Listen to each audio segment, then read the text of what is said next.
बच्चों, मैं अनिकेत सर। आज मैं आप लोगों को अर्थ के आधार पर वाक्य भेद पढ़ाऊंगा।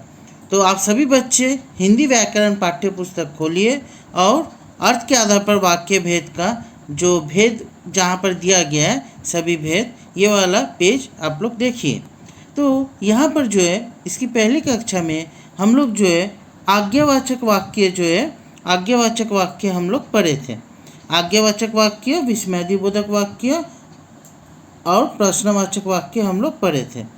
तो प्रश्नवाचक वाक्य किसे कहते हैं बच्चों?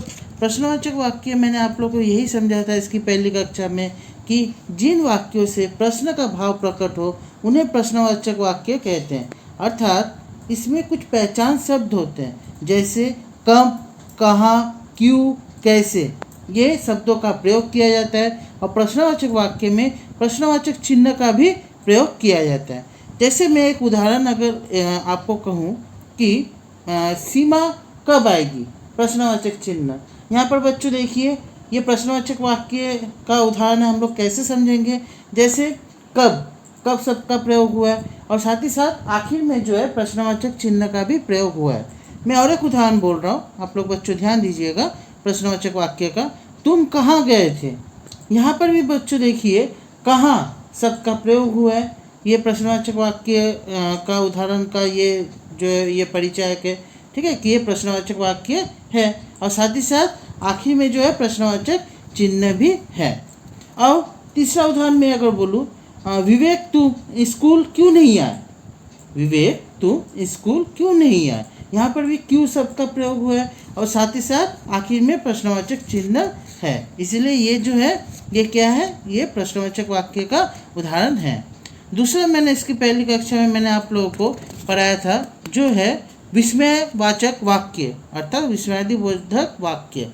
इसमें जो मैंने आप लोगों को परिभाषा में यही कहा था, जो वाक्य हर्ष, घृणा, प्रशंसा, चेतावनी आदि का उद्गार प्रकट करे, मतलब आदि की भावना जो है ये प्रकट हो, उसे हम लोग विस्मयादिबोधक वाक्य कहते हैं। और इसमें और एक चीज़ ध्यान देने योग्य है कि इसमें जो है विस्मयादिबोधक चिन्ह अर्थात एक्सक्लेमेटरी साइन भी इसमें लगता है, ठीक है। और साथ ही साथ वो कब लगता है? वो विस्मयादिबोधक जो वाक्य जो है उन सब शब्दों के बाद जो है ये शब्द का प्रयोग होता है। मैं जैसे बोल रहा हूँ, आप लोगों को बच्चों ध्यान दीजिएगा, छी, इसके बाद विस्मयादिबोधक चिन्ह लगेगा। सावधान, चेतावनी दिया जा रहा है, इसके बाद विस्मयादिबोधक चिन्ह लगेगा। और साथ ही साथ अच्छा, इसके बाद भी विस्मयादिबोधक चिन्ह लगेगा, ठीक है। तो मैं आप लोगों को अगर मतलब कहूँ कि ये जो विस्मयादिबोधक वाक्य है इसको हम लोग साधारण रूप से उद्गारवाचक वाक्य भी कहते हैं। जैसे पहला उदाहरण अगर मैं कहूँ, छी, कुछ लोग कहीं भी थूक देते हैं, ठीक है।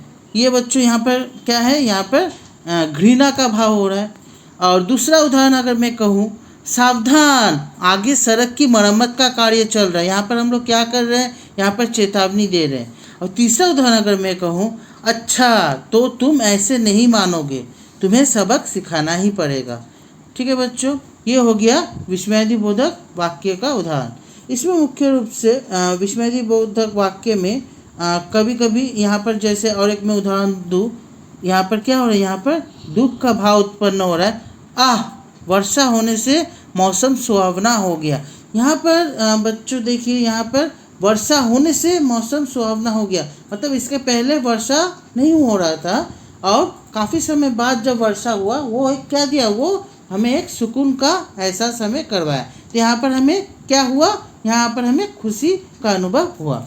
और तीसरा जो है मैंने आप लोगों को पढ़ाया था इसकी पहली कक्षा में, आज्ञावाचक वाक्य। आज्ञावाचक वाक्य किसे कहते हैं? जिन वाक्यों में आदेश, निर्देश, निवेदन का भाव हो उसे हम लोग आज्ञावाचक वाक्य कहते हैं। जैसे अगर आदेश में अगर मैं कहूँ कि तुम अभी बाजार से थोड़ा सामान ले आओ, ये बच्चों यहाँ पर हम क्या कर रहे हैं? यहाँ पर हम आदेश दे रहे हैं। दूसरा उदाहरण अगर मैं कहूँ, कार्य करते समय स्वच्छता का विशेष ध्यान रखें, यहाँ पर हम क्या कर रहे हैं? यहाँ पर इंस्ट्रक्शन दे रहे हैं, निर्देश दे रहे हैं। और तीसरा उदाहरण अगर मैं कहूँ आज्ञावाचक में, कृपया आप मुझे यह पाठ दोबारा समझा दीजिए, यहाँ पर हम क्या कर रहे हैं? यहाँ पर हम निवेदन कर रहे हैं अर्थात रिक्वेस्ट कर रहे हैं। तो आज की कक्षा में जो है हम लोग जो है बचे हुए जो 3 भेद है वो हम लोग पढ़ेंगे। जो पहला भेद है आज की कक्षा में वो है, हम लोग 5 भेद पढ़ चुके थे और बाकी 3 भेद हम लोग अर्थ के आधार पर वाक्य के भेद के बाकी 3 भेद पढ़ेंगे।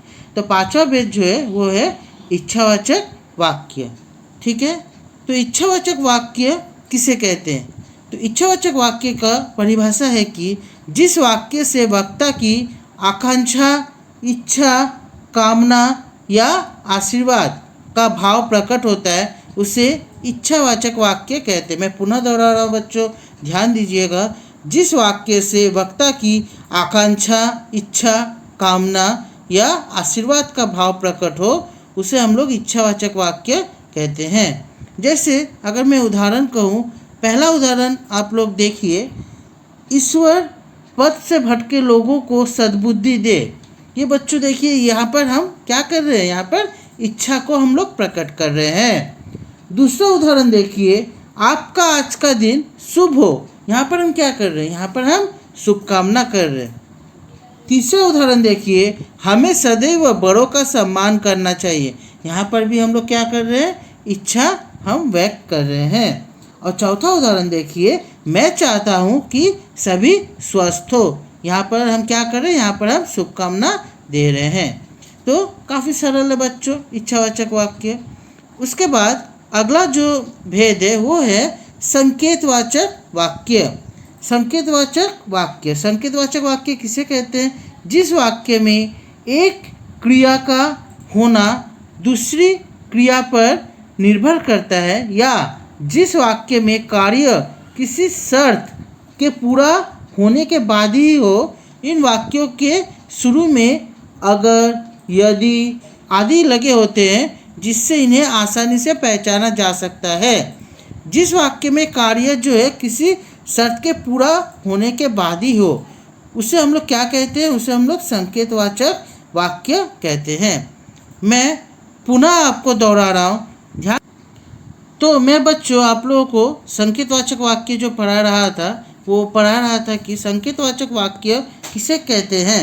संकेतवाचक वाक्य में एक क्रिया का होना दूसरी क्रिया पर निर्भर करता है और साथ ही साथ जिस वाक्य में कार्य किसी शर्त के पूरा होने के बाद ही हो। इन वाक्यों के शुरू में अगर, यदि आदि लगे होते हैं जिससे इन्हें आसानी से पहचाना जा सकता है। इन वाक्यों के शुरू में क्या होता है, अगर, यदि आदि लगे होते हैं, इसलिए इसमें क्या होता है, आसानी से इसे पहचाना जा सकता है। और साथ ही साथ जिस वाक्य में कार्य किसी शर्त के पूरा होने के बाद ही हो, इन वाक्यों को हम लोग क्या कहते हैं, इसे हम लोग संकेतवाचक वाक्य कहते हैं।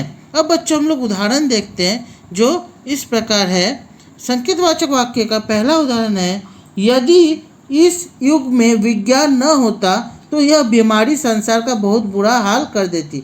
तो बच्चों देखिए यहाँ पर बीच में अल्पविराम होता है, हाँ, तो यहाँ पर क्या हो रहा है और अल्पविराम के बाद तो लगता है। तो यदि से बच्चों देखिए यहाँ पर शब्द शुरू हुआ है, तो ये एक मतलब पहचान है संकेतवाचक का। और यहाँ पर हम लोग क्या कर रहे हैं, एक क्रिया जो है, पहला क्रिया जो है वो दूसरे क्रिया पर देखिए बच्चों निर्भर हो रहा है। यदि इस युग में विज्ञान न होता तो यह बीमारी संसार का बहुत बुरा हाल कर देती।